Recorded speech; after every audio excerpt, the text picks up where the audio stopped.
Alright, day 23. What do you do if you went over your macros for one day?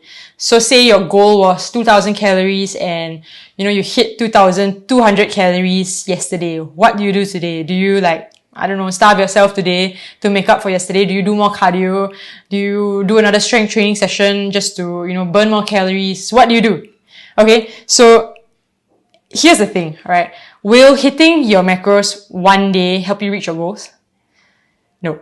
So, not hitting your macros one day is not going to put you off track, right? I think it's important to, again, zoom out, realize that it's your consistency over the longer term that is going to really make a difference. And fat loss specifically, it is your calories within that particular week itself, okay? So if you can focus on the total amount of calories in the week, of course, I'm not saying that, you should starve yourself for 5 days just so you can binge and go crazy on the weekends. No, right? Because obviously we still want to fuel ourselves for training. That's very important, okay? So make sure that, again, if you happen to overeat on one day, what I would say is that, if you're somebody that is able to make adjustments the next couple of days without it throwing you into this cycle of restricting and binging, go ahead, do it, right? It's a good practice, right?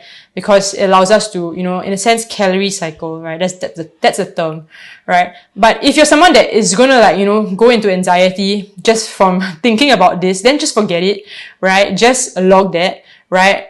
Train the next day, right? And realize that in the next training session, you're actually going to probably be much stronger because you actually have more calories, and just freaking own that session, right? And then move on with your life and really just focus again on that weekly goal. Okay?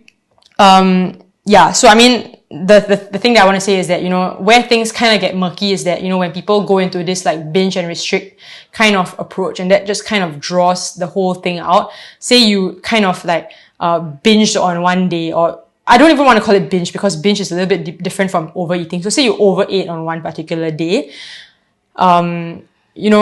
if that's going to send you into a tailspin the next day and you're going to restrict, right, then that's going to affect your training session that day and the next day and the day after that and all of that. So that's going to lead to an unwanted domino effect of events, and we don't want that. So again, understand yourself. What kind of person are you? Are you someone that is able to, make adjustments and, with the plan and just continue to execute? Or are you someone that is going to, melt into anxiety and, if so, just forget it, move on, right? You're totally fine. Just focus on hitting the weekly goal, the weekly target, and yeah, that's what I have for you for this video.